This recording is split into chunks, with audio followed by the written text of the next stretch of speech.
根据了解，目前淡市列管80栋以上的老树到342丛。当然，除了年岁老以外，包括树种特别，其他是对地方有特别的情感，都有机会列管。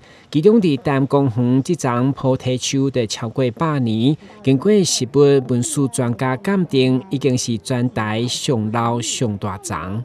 这丛是台湾介老的，什么人认证过？40当前台大一群人来遮判断讲，这丛树啊是一棵，不是夹的。伊树啊，做个夹，像这安尼，伊的马线去紧一条，伊会拢会安尼。所以你若看到讲这种树啊，家己会生这种，伊搁来咧补充的，永远袂死。伊会生而死而生，伊无死的条件，吼，除了规丛拢着病。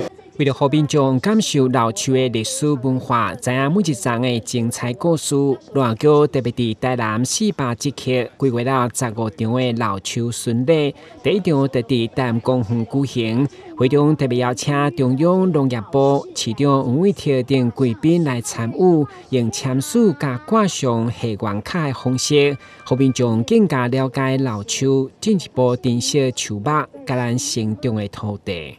所以，即便是老树，即便是老神，也有新故事，而且呢，这个故事继续在发生。所以呢，今天不管来到现场的大朋友、小朋友，你们都很重要。为什么？台南建成400年，安怎啊？要个继续400档啊，个继续的400档的历史上面来下，就是你我在写历史了。这个老树活动老树巡礼总共有15场，遍布在台南市的各个地方，欢迎大家一起来密切关注在我们农业局的网站。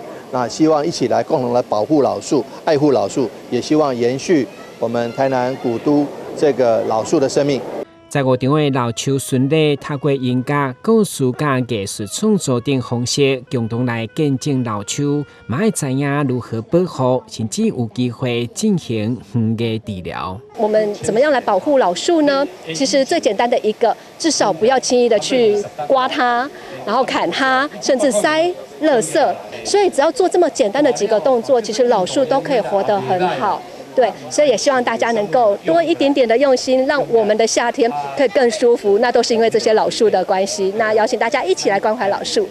路局欢迎民众7月10号到9月28期间来参与老树巡礼，做回来感受树拿之都。台南新闻阮籍采访报道。